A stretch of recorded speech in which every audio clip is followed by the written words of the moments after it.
তোমার কাছে গেছিলাম আমার ছেলের জন্য, তুমি বলেছিলে অ্যাক্সিডেন্ট আছে। ভদ্রমহিলা আমাকে জড়িয়ে ধরে বলছে ছেলে ফেরত দাও। অনেক বোঝাতে হয়েছে যে তুমি যে সন্তানটা চলে গেছে তার আত্মাকে শান্তি দাও, তার একটা স্প্যান থাকে, লাইফ স্প্যান থাকে যে সে এতদিন বাঁচবে। এবার স্প্যানটা কখনো কমে যায় বেড়ে যায় তার কর্মফলের উপরে। খুব খারাপ তুমি এক্সপেরিয়েন্স। কি করে বোঝো যে ছকে, মানে কি দেখে তুমি বোঝো যে তার এরকম একটা মর্মান্তিক ঘটনা তার জীবনে ঘটতে পারে? 8th হাউস থেকে একটা অ্যাক্সিডেন্ট যোগ আসে। নমস্কার, welcome to uncovered book YouTube channel once again. আজকে নতুন পডকাস্টের নতুন এপিসোড আর নতুন চমক নিয়ে আবার হাজির হয়ে গেছি। আমি শীর্ষা রক্ষিত, আপনাদের হোস্ট। আশা করি সকলে খুব ভালো আছেন। আজকে আমাদের স্টুডিওর যিনি স্পেশাল গেস্ট, তিনি হচ্ছেন আমাদের সকলের ওয়েল নোন অ্যাস্ট্রোলজার, আমার আন্টি আমি বলি, জ্যোতির্ময়ী দেবশ্রী। নমস্কার সবাইকে। শীর্ষা কেমন আছো? খুব ভালো আছি, তুমি কেমন আছো আগে বলো। আমিও খুব ভালো আছি। পুজোর কেনাকাটা? তোমাকে দেখে আরো বেশি ভালো লাগছে। হ্যাঁ, একদম দেখা হলো তোমার সাথে, আর একদম নতুন রূপে নতুন ভাবে তুমি আমায় দেখছো। তুমি একটু অনুষ্ঠান শুরু হওয়ার আগে একটু বলে নি, তোমার ফ্যান আমি বহুদিন আগের থেকে। যখন থেকে তুমি ইন্ডিয়ান আইডলে ছিলে, গান করছিলে বাংলার একজন, তখন থেকে আমি তোমার ফ্যান। এবং এখনো তোমার যত ইউটিউবে যত চ্যানেল আছে, যত গান আমি দেখি, তোমার মার রচনায় যে শ্যামা সঙ্গীত করেছো, মানে এত ভালো লেগেছে আমার। আমি শেয়ারও করেছি, সেটা অনেককেই শেয়ার করেছি। আচ্ছা আচ্ছা, তো এরকম ভাবে আমি চাইবো তুমি জীবনে আরো অনেক অনেক কিছু করো। একদম একদম, তোমাদের আশীর্বাদ, তোমাদের ভালোবাসা তো চাই ব্যাস। আর মায়ের গান করতে কার না ভালো লাগে, মানে সত্যি আমার মা আমার জীবনে একটা মানে ইনফ্লুয়েন্স, সবসময় আমাকে ইনফ্লুয়েন্স করে। আমি নিজেও জানতাম না আমি কম্পোজার হতে পারবো। ওই আর কি একদিন হঠাৎ রাত্রেবেলা বসে চলো গান বানিয়ে ফেললাম। না থাকলে মেয়ের কিন্তু হয় না, না মার থেকেই মেয়ের এসছে। একদমই তাই। আচ্ছা, তোমার এই জ্যোতিষীর, তুমি তো 17 বছর ধরে মানে ইন্ডাস্ট্রিতে রয়েছো, হঠাৎ তোমার কি করে তোমার জ্যোতিষীতে ইন্টারেস্টটা এলো? জ্যোতিষী অ্যাকচুয়ালি ইন্টারেস্ট আসা বড় কথা না। যারা জ্যোতিষী হয় তাদের জন্মগত একটা কানেকশন থাকে যে ইন ফিউচার এ বড় হয়ে জ্যোতিষী, এটা তো কানেকশন নিয়েই জন্মায়, সেই প্রফেশনে আসতে পারে না। এবারে ছোটবেলা থেকেই এটার ইন্টারেস্ট, যেমন সবার হাত দেখে বেড়াতাম এবং ছোটবেলা থেকেই কিছু কিছু বলে দিতাম, সেটা মিলে যেত। ঠিক আছে, এইবারে কি করব জেনেই বলতে নাকি ইনটিউশনে? ইনটিউশন, এটা তো ইনটিউশনে বলে দিতাম, মিলেও যেত। আচ্ছা, কিছু কিছু ক্ষেত্রে আমার মা বাবাও খুব অবাক হয়ে যেত যে কিছু কিছু কথা বলছি সেগুলো কি করে মিলে যাচ্ছে। তারপর যখন অপরকেও বলছি, বাইরে বলছি, তখন মিলে যাচ্ছে।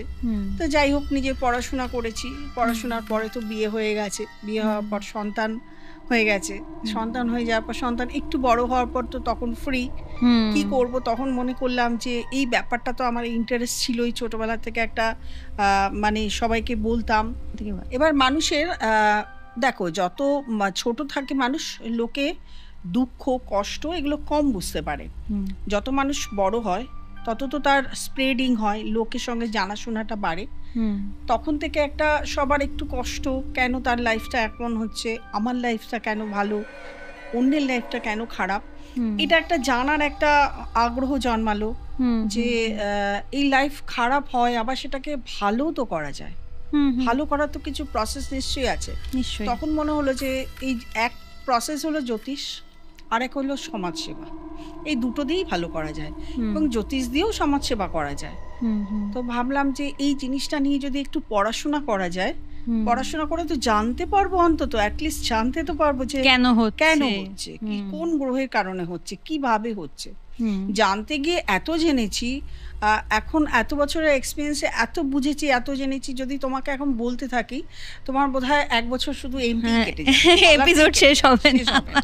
তো যাই হোক, তো তখন কোনো একটা জ্যোতিষ যেহেতু শিখতে হয়, কোনো একটা ইনস্টিটিউটে ভর্তি হওয়া, সেখানে পড়াশোনা করতে করতে, জ্যোতিষটা এমন একটা বিষয়, তুমি পড়াশোনা করতে করতে যদি তুমি তখন লোককে তুমি দেখাতে থাকো, দেখতে থাকো লোককে, তাহলে তোমার এক্সপিরিয়েন্সটা আরো বেশি গ্যাদার হয়। তো সেক্ষেত্রে তখন ওই করতে করতে প্র্যাকটিক্যাল প্রথমে নোন ব্যক্তিদের, তারপরে আননোন ব্যক্তিদের, এবং অনেকে যখন জানলো যে আমি জ্যোতিষী করছি, তারা নিজেরাই আমার কাছ থেকে আসা শুরু করলো, এবং তাদেরকে যখন আস্তে আস্তে রেমেডি দিচ্ছি, একটা দুটো রেমেডিতে দেখলাম তারা খুব ভালো রিকভারি করছে, তখন আমিও খুব ইন্টারেস্ট পেলাম যে না, সত্যি তো রিকভারি করা যায়। তখন থেকেই মানে জ্যোতিষীর প্রতিটা এর মানে রিকভারি করার উদ্দেশ্যে, যে লোক এত খারাপ অবস্থায় থাকে সেখান থেকে কি করে ভালো করব, সেই করার উদ্দেশ্যেই কিন্তু আমার আজকে জ্যোতিষীর প্রফেশনে আসা। এই প্রফেশনে এসে আমি প্রচুর মানে তুমি দেখেছো যে অ্যাকচুয়ালি তোমার রেমেডিস গুলো কাজে দিচ্ছে, লোকে উপকারিত হচ্ছে, এবং যে অনেকের মানে ভাবে যে কেন হচ্ছে আমার সাথে, বা কি প্রবলেম হচ্ছে, এত চেষ্টা করেও পারছি না কেন, সেগুলো সলিউশন তুমি অনেক মানুষকে দিয়েছো। আমি জানি, মানে তোমাকে এত বছর ধরে আমি চিনি। তোমার কাছে একটা কোয়েশ্চেন করতে চাই। তুমি তো দেখো ভালো খারাপ সব রকম ক্লায়েন্টের প্রবলেম, মানে ভালো খারাপ প্রবলেম সব রকম তুমি ফেস করেছো বা তুমি সলভ করেছো। আমাকে এটা বলো যে কিভাবে যদি কোনো এরকম ক্লায়েন্ট যার ধরো একটা টেন্ডেন্সি আছে যে সে সবসময় খালি মানে আমি নিজেকে শেষ করে দিতে চাই, আমি বাঁচতে চাই না, আমার ভালো লাগছে না, এরকম অনেক মানুষকে আমি দেখেছি। হ্যাঁ, একটু কিছু হতে পারে না, আমার ভালো লাগছে না, আমি মরে গেলেই ভালো হতো, আমার এই জীবন নিয়ে কি হবে, ঠিক আছে, এরকম অনেক মানুষকে আমি দেখেছি। তো তুমি কি তাদের ছক দেখে এরকম তাদের এই যে ক্যারেক্টারিস্টিকের সাথে তাদের মিল পেয়েছো ছকে, যে তাদের মধ্যে সুইসাইডাল অ্যাটেম্প্ট রয়েছে, বা তুমি হয়তো কাউকে এরকম বলেছো, বা হয়তো তুমি তাদের আগে থেকে তুমি অ্যালার্ট করেছো যে তোমার সাথে কিন্তু একটা খুব খারাপ কিছু হতে চলেছে বা হতে পারে, এরকম কিছু কি ঘটনা ঘটেছে? আমার দেখা, আমার জীবনে আমি এত কিছু দেখে ফেলেছি, এত কিছু এক্সপিরিয়েন্স করে ফেলেছি, সেটাও বলতে গেলে কয়েক বছর লেগে যাবে। সত্যি তাদের সাথে এটা ঘটেছে? প্রচুর ঘটেছে। প্রথমে তোমার প্রথম কোশ্চেনটা বলি, যে যারা নেগেটিভ থাকে, প্রচন্ড ডিপ্রেশনে থাকে, চাপ নিতে পারে না, তাদের তো গ্রহগত কানেকশন কিছু খারাপ থাকেই। তাদের চন্দ্র খারাপ থাকে, চন্দ্র কেতু নক্ষত্রে থাকে, চন্দ্র রাহুর নক্ষত্রে থাকে, মঙ্গলের নক্ষত্রে থাকে, শনি নক্ষত্রে থাকে।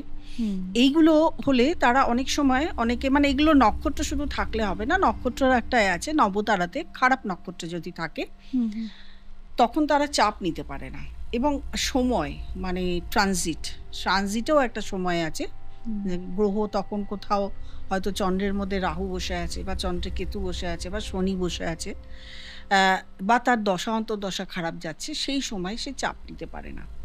এবং কিছু কিছু গ্রহ থাকে, মানে তাদের কানেকশন থাকে, আমি যেটা বললাম নক্ষত্র, তারাও চাপ নিতে পারে না, ডিপ্রেশনে থাকে। এবং নিশ্চয়ই তাদের সঙ্গে কোনো না কোনো দুর্ঘটনা ঘটে, খুব খারাপ ঘটে, কোনো প্রেম বিষয়ক ঘটে, কোনো চাকরি বিষয়ক ঘটে, কোনো সাংসারিক কিছু ঘটে, তখন তারা অ্যাটেম্প নেয়। সুইসাইড অ্যাটেম্প সাধারণত যারা নেয় প্রচন্ডভাবে ডিপ্রেশনে যারা থাকে এবং চাপ নিতে পারে না, তারাই নিয়ে নেয়। এবং সেই ঘটনাটা নেওয়া যায় না, মানে বাড়ির লোকেও কিন্তু সেটা নিতে পারে না।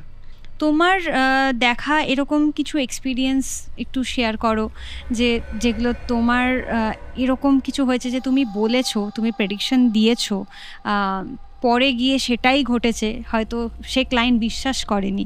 কারণ আমাদের শ্রোতা বন্ধুর অনেকে রয়েছে যারা এখনও কিন্তু জ্যোতিষে বিশ্বাস করে না। আমার নিজেরও এক্সপিরিয়েন্স আমি দেখেছি, অনেক মানুষ বলে এইগুলো সত্যি হয় না, ঠিক আছে, কিন্তু তাদের সাথে যখন পরে ঘটে তখন গিয়ে তারা কিন্তু বিশ্বাস করে। তোমার সাথে এরকম কি কিছু ঘটেছে? প্রথম একজন, আমি তখন শ্যামবাজারে চেম্বার করতাম, শ্যামবাজারে চেম্বারে বাড়ির দুজন ভদ্রমহিলা এসেছিলেন, একজনের কন্যা সন্তান, একজনের পুত্র সন্তান। তা দুজনকেই দেখিয়েছে। দেখানোর পরে কন্যা সন্তানের চার্ট দেখার পর আমি বলেছিলাম এর এখন কোনো রেমেডির প্রয়োজন নেই, খুব ভালো সময় চলছে, এর বিয়েতে লাইফ খারাপ, বিয়ের আগেই প্রবলেম শুরু হবে, বিয়ের আগে আমার কাছে আসবেন। আমি সাধারণত বলে দিই যে এর আগে আমার কাছে আসবেন, আমি তখন বলে দেবো কি রেমেডি লাগবে করবেন। পুত্র সন্তানটি মানে ছেলে, তার ভদ্রমহিলার একটা মাত্রই সন্তান, তার ক্ষেত্রে আমি বলেছিলাম এর কিন্তু ভালো সময় চলছে না, একটা অ্যাক্সিডেন্টের যোগ আছে, খারাপ সময় চলছে, মানে একেবারেই খারাপ সময় চলছে। প্রয়োজন হলে আপনার বিশ্বাস থাকলে আপনি কিছু একটা করে নেবেন, রেমেডি করে নেবেন বা ছেলেকে সাবধানে রাখবেন। তারপর তো বাড়ি চলে গেছে। সত্যিই আমি 2-3 বছর কিছুই জানি না, কি ঘটেছে না ঘটেছে কিছুই জানি না। এটার ঘটনা ধরো 2014 কি 15, ঠিক আছে। তারপরে 2018 সাল 19-20 তো আমাদের করোনা শুরু হলো। 2018 সালে দমদমের চেম্বারে এক ভদ্রমহিলা এলো। কোন ভদ্রমহিলা আমি চিনতে পারিনি, উনি এসে আমাকে বলছে দিদি চিনতে পারছেন, দেখো 3-4 বছর কানেকশন নেই, আমি তো আমার সঙ্গে যোগাযোগ না থাকলে তো আমি চিনতে পারবো না। এসে আমি বললাম না আমি তো চিনতে পারছি না আপনাকে। তো বললো আপনার কাছে না দমদমে আমরা শ্যামবাজারের চেম্বারে গেছিলাম আমার যাকে নিয়ে, তো যায়ের ছেলের জন্য গেছিলাম, আমার মেয়ের জন্য গেছিলাম, তো আপনি আমার মেয়ের বেলা বলেছিলেন যে আমার মেয়ের বিয়ের আগে একটা রেমেডির প্রয়োজন আছে, তাই বিয়ে নিয়ে একটু সমস্যা হচ্ছে, সেই জন্য আমি এলাম। তো অবধারিতভাবে আমি তো জানি না, আমি জিজ্ঞাসা করেছি আচ্ছা আপনার জায়ের ছেলের কি খবর, ভালো আছে তো? তো তখন সে বলছে কি যে সে তো নেই। এবার সে নেই কথাটা আমি না কিছুতেই বুঝতে পারলাম না যে সে নেই বলছে। তাহলে সে নেই মানে বিদেশ চলে গেছে? বলছে না। আমি কি তাহলে মানে ইন্ডিয়ার মধ্যে অন্য কোথাও চাকরি বাকরি করছে? বলছে না সে নেই, একেবারেই নেই। আমি বললাম মানেটা কি? নেই মানে কি বলছো? বলে কেন আপনি তো বলেই দিয়েছিলেন। আমি ভুলে গেছি কি বলেছি না বলেছি। তখন বলছে যে আপনার কাছে গেছিলাম, আপনি বলে দিয়েছিলেন যে একটা যোগ আছে, অ্যাক্সিডেন্টের যোগ আছে, খুব সাবধানে থাকতে। তো তার 4 মাসের মধ্যে ট্রেনে যাচ্ছিল বনগাঁয়, মানে ওদের বাড়িটা দমদম স্টেশন থেকে উঠে বন্ধুদের সঙ্গে বনগাঁ যাচ্ছিল। ট্রেন থেকে কোনো কারণে সে পড়ে গেছে নাকি কেউ ফেলে দিয়েছে সেটা জানা যায়নি, এবং পড়ে গিয়ে তার এক্সপায়ার হয়ে গেছে। আমি সত্যি কথা আমার শুধু প্রথমেই মনে এলো যে একটা মায়ের সন্তান চলে গেছে।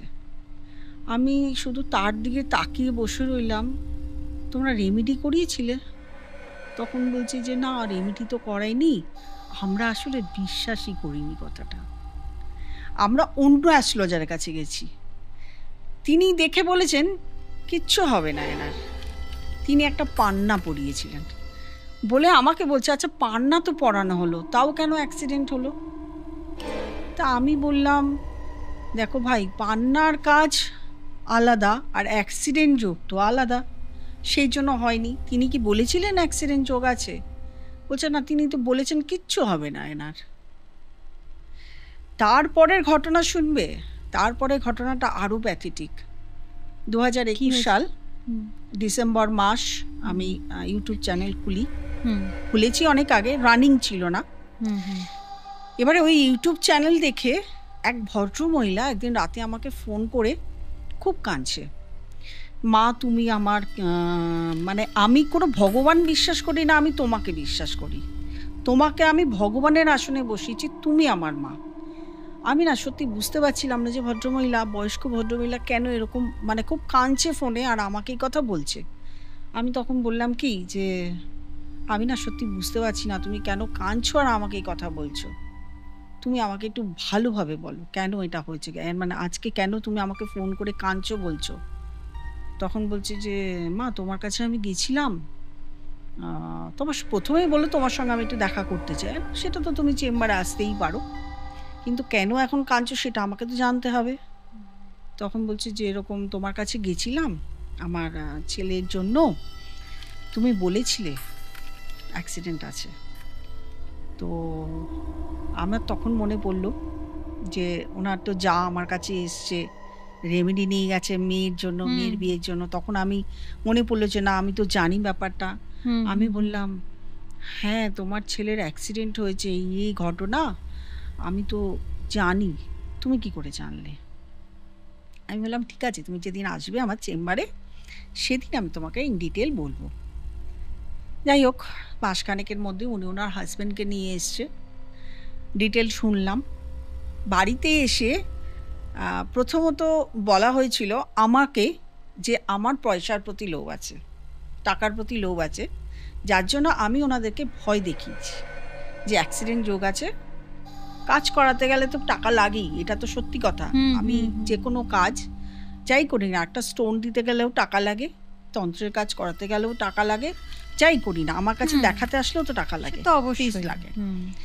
তো বাড়িতে গিয়ে ওনাদের একটা ধারণা হয়েছিল যে আমি ভুল ওনাদেরকে বলেছি, এইটা কোনো কিছু ঘটবার নেই, যার জন্য ওনারা আবার আরেকজনের কাছে গেছিল। যাওয়ার পর তো আমি তো বললাম তোমাকে একটু আগে যে পান্না প্রেসক্রাইব করা হয়েছে, তার 4 মাসের মধ্যে সব শেষ। কিন্তু আরও প্যাথেটিক যদি তুমি শোনো, ভদ্রমহিলা আমাকে জড়িয়ে ধরে বলছে ছেলে ফেরত দাও। এটা কি পসিবল? আমি একজন জ্যোতিষ হতে পারি, আমি তো ভগবান নই, আমি তার সন্তানকে কখনো ফেরত দিতে পারি না। এভাবে বললো? উনি ভেবেছেন আমি ভগবান হয়ে গেছি, মানে যেহেতু কথাটা লেগে গেছে আমি ভগবান হয়ে গেছি, আমি তুমিই পারবে এখন আমি ফেরত দিতে। তা সেটা কখনোই পসিবল নয়। তা আমি বললাম দেখো, রেমেডি করনি সেটা বড় কথা না, একটু তো মানতে পারতে, একটু সাবধানে থাকতে পারতে। একজন অ্যাস্ট্রোলজার প্রথমত রাস্তা দেখায়। জ্যোতিষ মানেটা কি? জ্যোতিষ মানে হচ্ছে আলোর দিকে নিয়ে যাওয়া।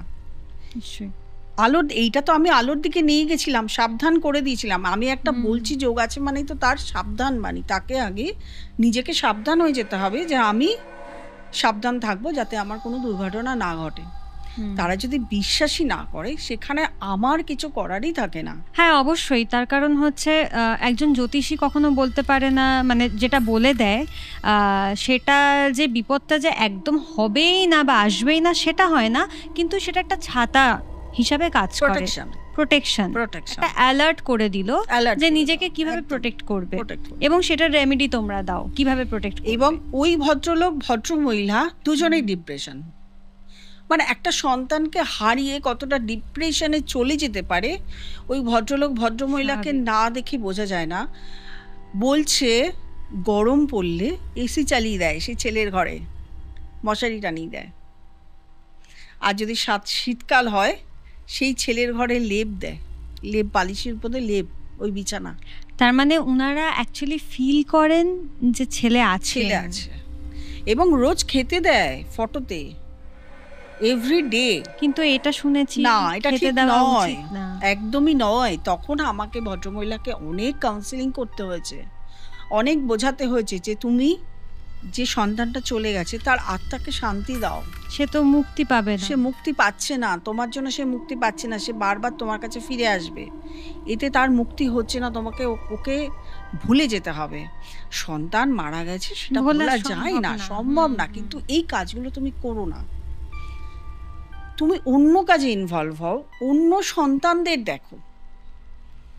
তুমি কোনো অরফানেজে যাও, তুমি রাস্তায় যত খারাপ, মানে যত শিশু দেখো যারা পড়াশোনা করতে পারছে না, যাদের জামা কাপড় নেই, তাদেরকে তুমি হেল্প করো, তাদেরকে তুমি সন্তান রূপে দেখো, তুমি অন্যের সন্তানকে সন্তান রূপে দেখো, তুমি এগুলো, আর নিজেকে অন্য কাজে ইনভলভ করো। তুমি কিছু বানাও, তুমি রান্নার একটা চ্যানেল, কুকিং চ্যানেল বানাতে পারো, কেক বানাতে পারো, তুমি ঘোরাফেরা করতে পারো, তুমি ইউটিউব চ্যানেল করতে পারো, তুমি ফেসবুকও করতো না, ফেসবুক করতে পারো, তুমি আত্মীয় স্বজন, আমি কোথাও যেতে ভালোবাসি না, আমরা আত্মীয় স্বজনের বাড়ি যাবে, ঘুরতে যাবে, ওই জন্য আরো মানে ওইটার একটাই চিন্তার মধ্যে উনি মগ্ন।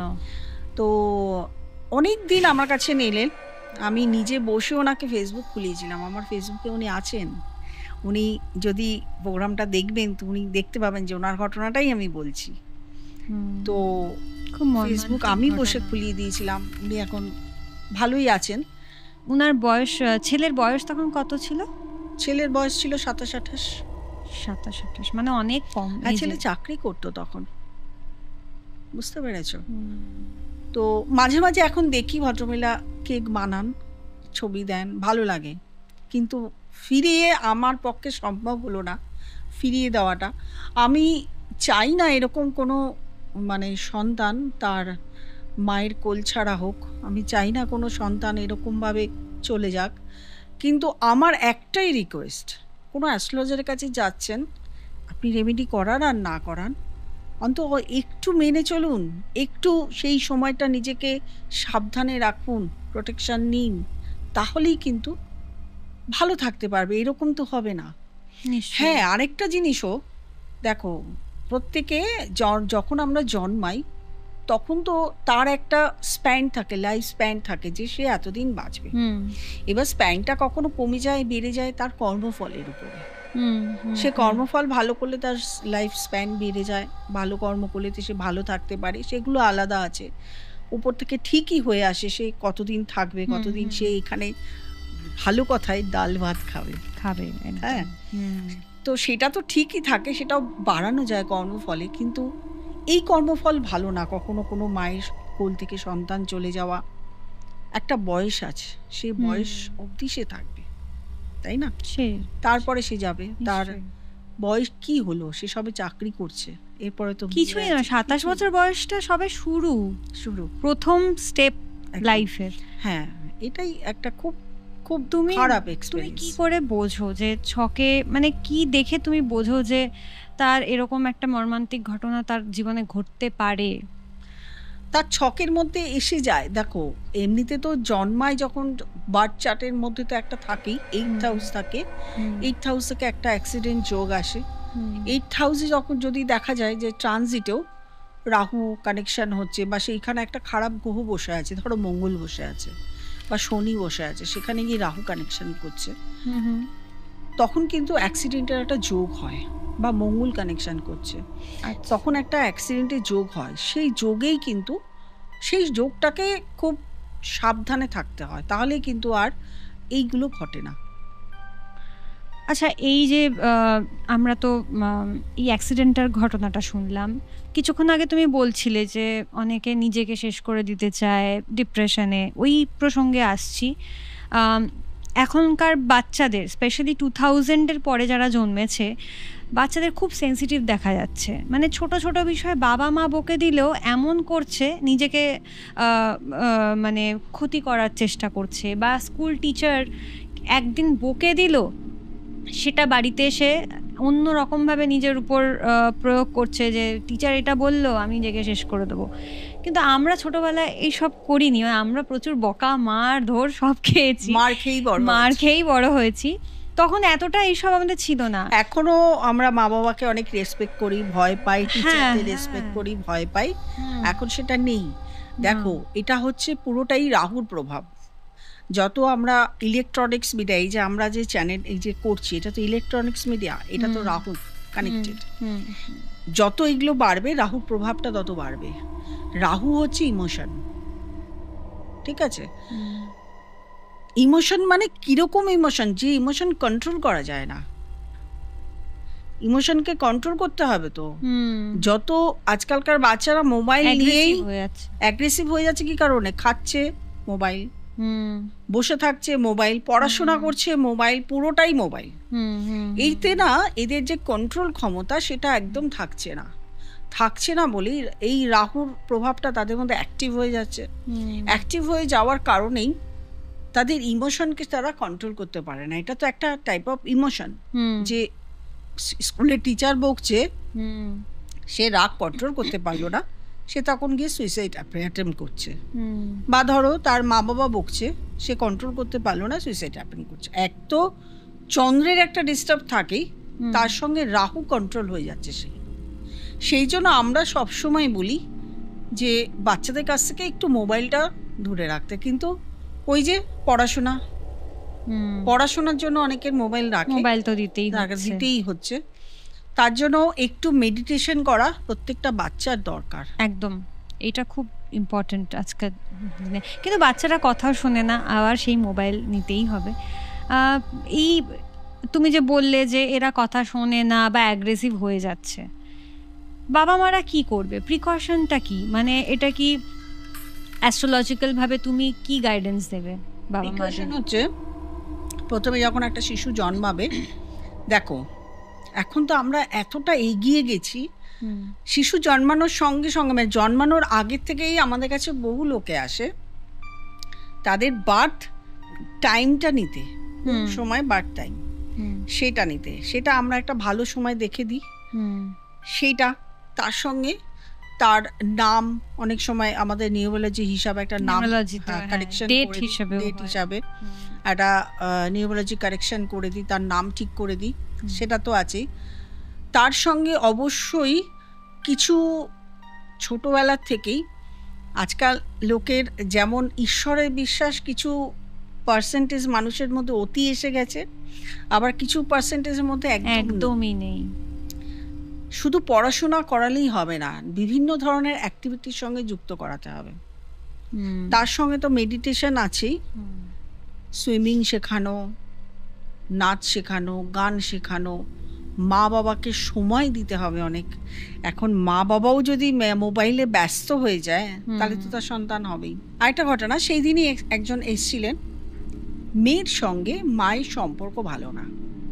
আচ্ছা, এবারে এখন যে যুগ পড়েছে, যুগ অনুযায়ী সন্তানদের সঙ্গে মা বাবাকে পুরোটাই ফ্রেন্ডলি থাকতে হবে, কোনো শাসন, অতিরিক্ত শাসন এগুলো কিছুতেই চলবে না।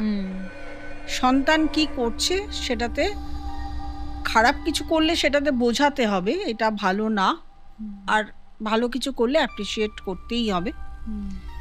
দ্বিতীয়ত প্রচুর টাইম দিতে হবে, যত বয়স হয়ে যাক না কেন, তার যতদিন বিয়ে না হচ্ছে সন্তানকে, তুমি নিজের ক্ষেত্রেও বোঝো এটা, যে তোমাকে মা যতটা টাইম দেয় তুমি একদম সেফ, সেরকম ভাবে সন্তানকে ফুল টাইম দিতে হবে।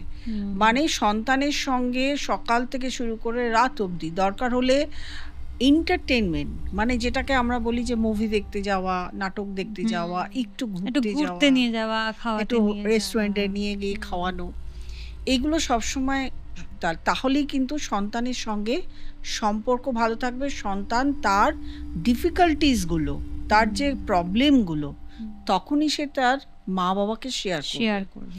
আর যখনই শেয়ার করবে তখনই কিন্তু মেইন জিনিস যে হচ্ছে, শেয়ার করা মানে তার যে টেনশন নিতে পারছে না সেটা আর থাকবে না। তাহলেই তার দেখবে এডুকেশন থেকে শুরু করে, এই যে বলছে টেন্ডেন্সি, যে টিচাররা বকলে যে টেন্ডেন্সি, খারাপ টেন্ডেন্সি কিছু করে ফেললো, মা বাবা বকলে, বন্ধুদের মধ্যে লেগে গেল, সেটা নিয়েও হয়তো একটা খারাপ টেন্ডেন্সি, এই টেন্ডেন্সি কিন্তু থাকবে না, একদমই থাকবে না। আর দ্বিতীয়ত, এই যে অনেক সন্তান হয় উগ্র মেজাজি, প্রচন্ড উগ্র মেজাজ, সেগুলো তো তার লগ্নে মঙ্গল বসে থাকে বা রাহু বসে থাকে, সেগুলো সে কন্ট্রোল করতে পারে না, তখন তাকে তার উগ্র মেজাজ হয়। এগুলো তো রেমেডিয়াল, এগুলো তো আসতেই হয়। আর নাহলে প্রচুর মেডিটেশন করতে হবে। সন্তানরা কি মেডিটেশন করতে চায়, এটাও আমার কোশ্চেন। চায় না, মেডিটেশন একটা ম্যাচুরিটির পরে গিয়ে একটা মানুষ নিজের থেকে করে। আবার অনেক সন্তান আছে, মানে অনেক বাচ্চা আমি দেখেছি পুজো করে, দুর্গা পুজো করে নিজেদের বাড়িতে, লক্ষ্মী পুজো করে না। এখন অনেক বাচ্চাদের মধ্যে আধ্যাত্মিকতা, স্পিরিচুয়াল ব্যাপারটা খুব জাগছে।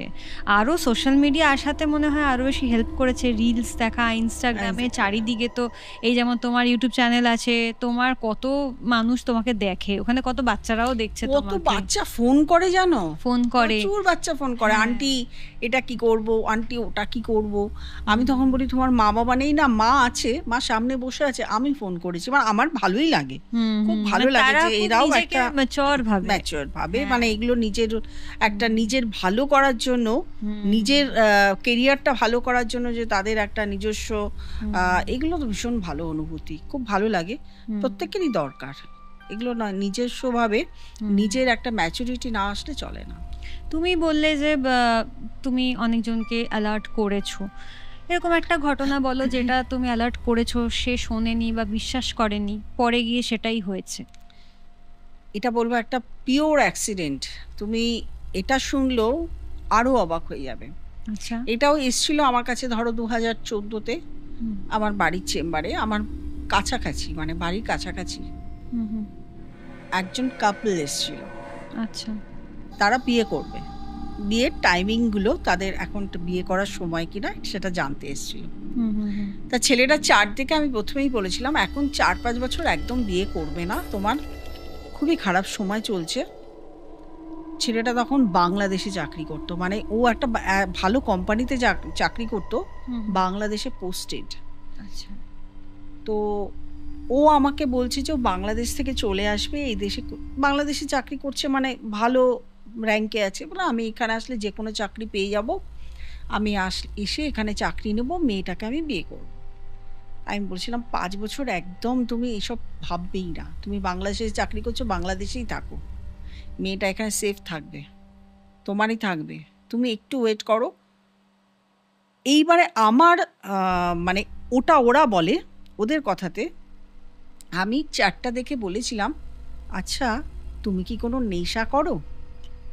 কারণ আমার চার্ট দেখে মনেই হয়েছে এ নেশা করবে। তখন কিন্তু ছেলেটা কোনো নেশা করতো না।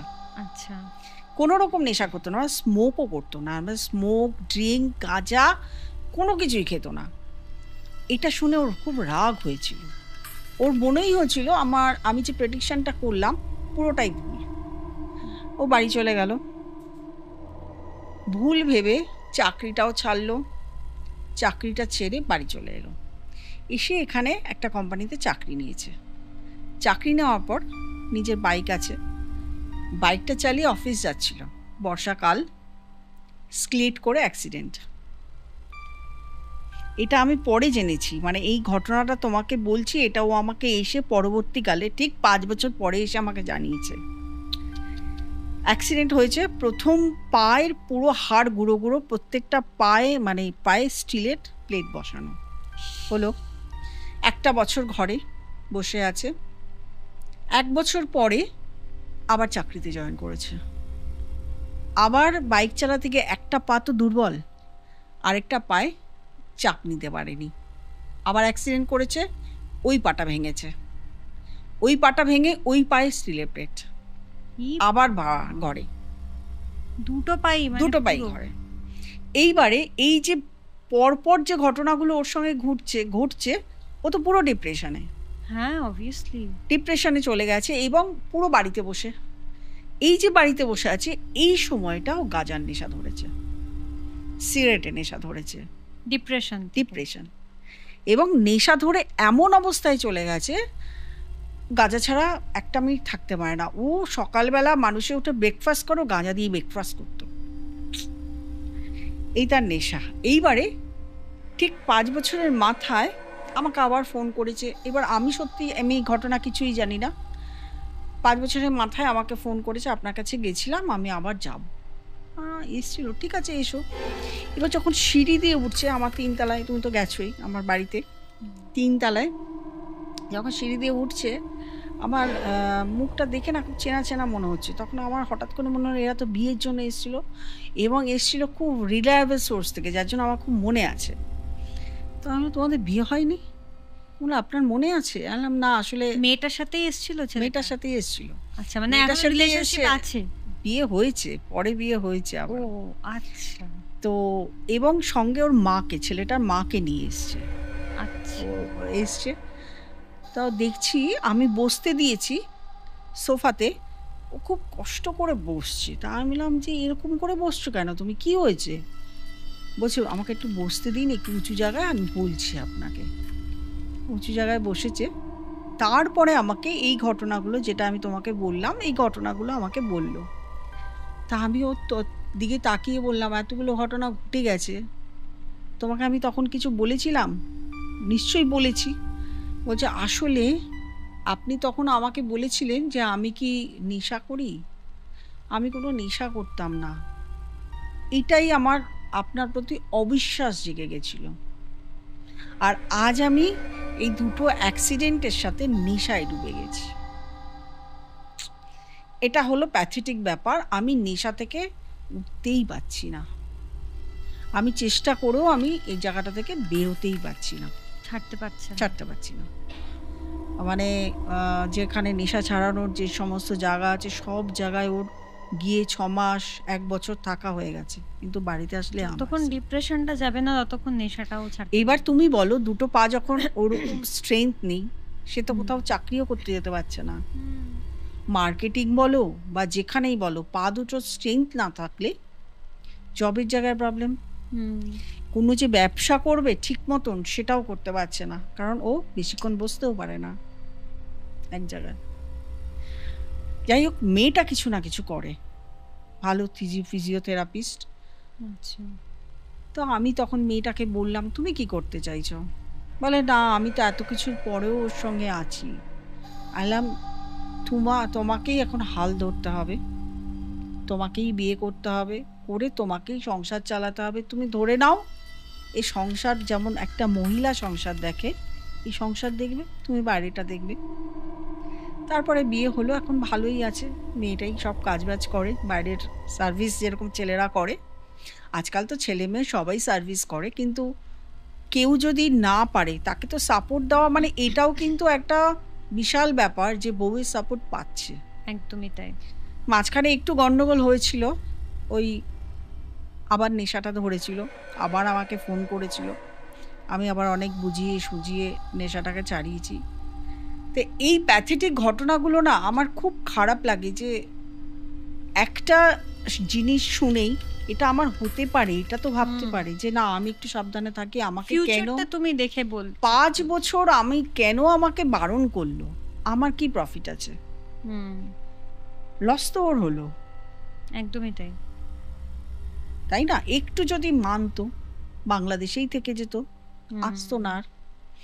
এই ঘটনাটা আমাকে খুব নাড়া দেয়, যেহেতু আমার বাড়ির কাছে, একদম কাছাকাছি, সেই জন্য আমাকে খুব নাড়া, এই দুটো ঘটনাই আমাকে প্রচণ্ডভাবে নাড়া দেয়। আমি খুব কষ্ট পাই এদের জন্য, কারণ এদেরকে আমি চোখের সামনে দেখতে পাই। এই ঘটনাগুলো যাদেরকে দেখবে তুমি চোখের সামনে দেখতে পাও, তুমি বলেইছিলে আগে যে ঘটনাগুলো ঘটতে পারে, খারাপ সময় চলছে, কিন্তু সেই ঘটনাগুলো ঘটে গেছে। আরে আমিও তো এক অ্যাস্ট্রোলজার হলেও আমিও তো মানুষ, আমারও তো ফিলিংস আছে। তো খুব খারাপ লাগে যদি যখন কাউকে ভালো মানে সাবধান হতে বলেছি, সাবধান হয়নি, নিজের দিক থেকেই খুব তখন গিল্টি ফিল হয়, নিজেরই গিল্টি। অবশ্যই, মানে তুমি বারণ করা সত্ত্বেও সে শোনেনি, তারপরে তার ভুগতে হচ্ছে। এটা তো গেল, মানে তুমি যেটা বললে এটা তো একটা কাপলের ব্যাপার। আমরা যেটা সুইসাইডাল কেসটা বলছিলাম, মানে যেটা ম্যাক্সিমাম লোকে ডিপ্রেশনে পড়ে নিজেকে শেষ করতে চাইছে, তুমি এটাতে কি রেমেডি দেবে অ্যাস্ট্রোলজিক্যালি বা ন্যাচারাল কোনো রেমেডি যদি শেয়ার করতে পারো? আগে তো তার চারটা দেখো। রেমেডি ফার্স্ট হচ্ছে মেডিটেশন, প্রচুর মেডিটেশন করতে হবে। মেডিটেশনটাই প্রচুর মেডিটেশন, রেমেডি। এটা হচ্ছে অ্যাস্ট্রোলজিক্যাল। এবারে রত্ন বা কোনো কবচ বা কোনো কাজ ক্রিয়া করার ব্যাপারে এগুলো না দেখে, তার কোন গ্রহ মানে কি কানেকশন দিচ্ছে সেগুলো না দেখে বলা যায় না। না, আমি বলতে চাইছি যে তুমি কি মানে কোনো স্টোন বা যজ্ঞ বা কোনো পুজো এগুলো করেও কি এটা কাটানো যায়? হ্যাঁ, অনেক কাটানো যায় অবশ্যই। তার সঙ্গে কাউন্সিলিংও দরকার হয়, প্রচুর কাউন্সিলিং। ম্যাক্সিমাম তো এটা মানসিক ভারাক্রান্ত হচ্ছে। কাউন্সিলিং, তাকে প্রচুর পজিটিভ দিতে হয়। তুমি অনেক কিছু করতে পারো, সেই পজিটিভটা তাকে দিতে হয়। তুমি অনেক কিছু পারো, তুমি করো, তুমি এই করো ওই করো, এরকম পজিটিভিটি দিলে তারা দেখা যায় যে তার অনেক ভালো হয়। পরবর্তীকালে এরকম অনেক এসছে তাদের ভালো হয়েছে। পজিটিভিটি দিতে হয় ফার্স্ট। আর দ্বিতীয় হচ্ছে চন্দ্রের জন্য একটা মুক্ত সে পড়তেই পারে। আর আমরা আমাদের কাছে কেন বলি যে এসে যখন আমরা রেমেডিটা দিই মেডিটেশন করার জন্য, আমরা তাদেরকে প্রচুর মন্ত্র দিই। সেই মন্ত্রগুলো যখন তারা বলে তাদের কিন্তু নিজেরাই পজিটিভ হয়ে যায়, এফেক্টটা পড়ে, নেগেটিভটা থাকে না। সেই জন্য তাদেরকে মন্ত্র দিই, মানে যে গ্রহের খারাপ চলছে সেই গ্রহগুলোর মন্ত্র দিই। আজকাল দেখছি খুব মানে আগে তো স্টোনস, জেম স্টোনস এগুলো খুব ছিল, এখন খুব ক্রিস্টালস উঠেছে। যারা আমি শুনছি যে স্টোনস অ্যাভেল করতে পারছে না তারা ক্রিস্টাল পড়ছে, বলছে কম পয়সায় কাজ দিচ্ছে। এটা কি সত্যি? মানে স্টোনের মতো কি কাজ দেয়? একেবারে যে ভুল তা নয়, কিছুটা তো সত্যি। দেখো সব কিছুর, এই যে বললাম মেডিটেশন, এটা তো কোনো পয়সা লাগে না, কিন্তু কাজ তো হয়, কিছুটা হলেও তো হয়। সেরকম ক্রিস্টালেরও কিছুটা এফেক্ট হয়, কালার এফেক্ট তো হয়। বিভিন্ন ধরনের যে কালার ক্রিস্টালগুলো হয়, এফেক্টটা কি সেম নাকি ডিফারেন্স আছে? ডিফারেন্স সেম নয়।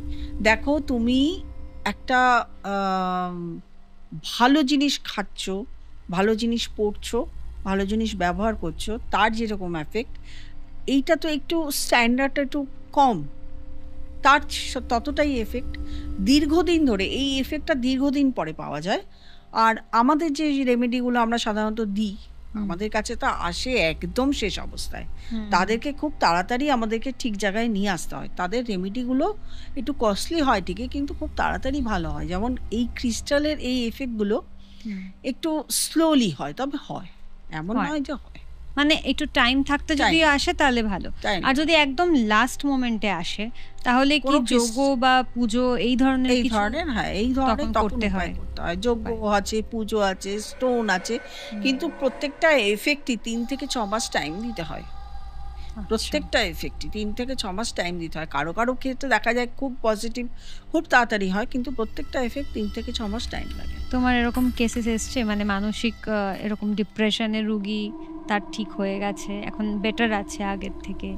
এটা একটা স্টুডেন্ট আমি পেয়েছিলাম, স্টুডেন্ট পেয়েছিলাম। আচ্ছা, মানে এমন হয়ে গেছিল, সে ক্লাসের মানে তার মানসিক পরিস্থিতি এমন হয়ে গেছিল, পড়াশোনাতে সে প্রচণ্ড পিছিয়ে পড়েছিল, ইয়ার লস করেছে, করার পরে তোমার একদম কোনো, দেখো একটা যখন খারাপ স্টুডেন্ট হয়ে যায় না, ক্লাসের কেউ তার সঙ্গে মেশে না। আজকাল তো টিচাররাও খারাপ স্টুডেন্ট পছন্দ করে না। আগেকার দিনে টিচাররা খারাপ স্টুডেন্টদের পিটিয়ে পিটিয়ে ঠিক করতো, এখন তো সেটাও আর করে না। সেক্ষেত্রে আমার কাছে এসছে মেয়েটি, একটা মেয়ে, এবং তাকে তুমি রাত 2-2-2:30 সময়ও সে আমাকে মেসেজ করতো, হোয়াটসঅ্যাপে মেসেজ করতো, আন্টি তুমি কি জেগে আছো, আমার কিছু কথা ছিল। আমার তখন জেগে বলতো, মানে মেসেজ টুং করে আওয়াজ হতো, আমি বল কি হয়েছে, না আমার না পড়া রেডি হয়নি, আমি কালকে পরীক্ষা, কী করবো, আমি এক্ষুনি পড়তে বসবি। কি করে হবে, আমি হবে তোর, তুই কর, বসে যা। আমি খুব পজিটিভ দিতাম, তো এক্ষুনি বসে যা, 1 ঘন্টার মধ্যে তোর হয়ে যাবে, তুই 1 ঘন্টা পরে আমাকে মেসেজ করবি হয়ে গেছে কিনা। সত্যি বলছো? বললাম হ্যাঁ আমি সত্যি বলছি। এবং 1 ঘন্টা পরে আমাকে মেসেজ করলো, হ্যাঁ আমার হয়ে গেছে। মানে এটা তো বিশ্বাসের উপর অনেকটা। অ্যাকচুয়ালি অনেক ফ্যামিলির মা বাবা বা গার্জেনরা এই পজিটিভিটিটা দিতে পারে না, এইটাই ম্যাক্সিমাম প্রবলেম। এবং সেই মেয়েটি গ্যাপটা তো গ্র্যাজুয়েশন কমপ্লিট করেছে, করে এখন ভালো মানে ভালো লাইন নিয়ে পড়াশোনা করছে, খুব ভালো লাগে। এখন আর আমাকে প্রয়োজন নেই, এটা আরো ভালো লাগে যে আমাকে প্রয়োজন হচ্ছে না, এখন নিজের কেরিয়ারটা নিজে বুঝছে। ওর মা যখন মাঝে মাঝে ফোন করে, আমি বলি এটা আমার সব থেকে বড় পাওনা, যে এখন আর আমাকে প্রয়োজন হচ্ছে না, এখন তোমার মেয়ে নিজে বোঝে যে তার কেরিয়ারে কিছু একটা করতে হবে। বলছে হ্যাঁ আমরাও নিশ্চিন্ত হয়েছি। এরকম ধরনের ডিপ্রেশনের পেশেন্টকে না প্রচুর টাইম দিতে হয়, প্রচুর টাইম দিতে হয়। যখনই ফোন করবে তাদের ফোন রিসিভ করতে হবে, তাদের সঙ্গে কথা বলতে হবে, তাদের প্রয়োজনটা বুঝতে হবে, তাকে প্রচুর পজিটিভ দিতে হবে, এবং পরের ইয়ারে এত ভালো রেজাল্ট করো, এটা কিন্তু সবাই করে না। সত্যি কথা বলতে এটা তোমার মতো আমি অনেক অ্যাস্ট্রোলজার দেখেছি, কিন্তু তোমার মতো এরকম কেউ করে না বা এরকম ভাবে কেউ ভাবে না, এটাও টাইম কেউ দেয় না। এটাও কিন্তু তৈরি, এটাও ওই যে উপরে ভগবান তৈরি করে দিয়েছে। আমার তুমি যে সোশ্যাল ওয়ার্ক কর্মাতে তুমি বিশ্বাস করো কি, তুমি একটা পারিশ্রমিক নিয়েও করছো, এটা তুমি সোশ্যালিও করছো, তুমি একটা মানুষকে মেন্টালি সাপোর্ট দিচ্ছ, এটা তো আমাদের কাজ। একদমই তাই, এইভাবে তুমি ভাবছো, কিন্তু এটা সবাই ভাবে না। যাই হোক, সেটা অন্য প্রসঙ্গ। যাই হোক, খুব ভালো লাগলো আজকে বিষয়গুলো শুনে, আর আশা করি আপনারা সবাই একটা ভালো মেসেজ পেয়েছেন। আর প্লিজ চেষ্টা করবেন নিজেদের বাড়ির নিজের সন্তানদের সাথে অ্যাটাচ থাকতে, ফ্রেন্ডলি অ্যাটমসফিয়ার রাখতে, তাহলে গিয়ে আমাদের যে প্রবলেমসগুলো এখন হচ্ছে মেইনলি সেগুলো সলভ আশা করি হয়ে যাবে। খুব ভালো লাগলো, আবার একটা এপিসোডে তোমাকে চাই। আর আজকের অবশ্যই আসবো। হ্যাঁ, আজকের মতো তোমার থেকে অনেক কিছু শিখলাম। আর আমাদের আনকাভার্ড বুক ইউটিউব চ্যানেলটার সাথে থাকবেন, পাশে থাকবেন। পুরনো সাবস্ক্রাইবার্সরা অবশ্যই লাইক করতে ভুলবেন না, আর যারা নতুন সদস্য তারা অবশ্যই সাবস্ক্রাইব করে চ্যানেলটা যাবেন। দেখা হচ্ছে অন্য এপিসোডে। Thank you so much and thank you. আজকের মতো আসছি, আমি হোস্ট শীর্ষা রক্ষিত। নমস্কার।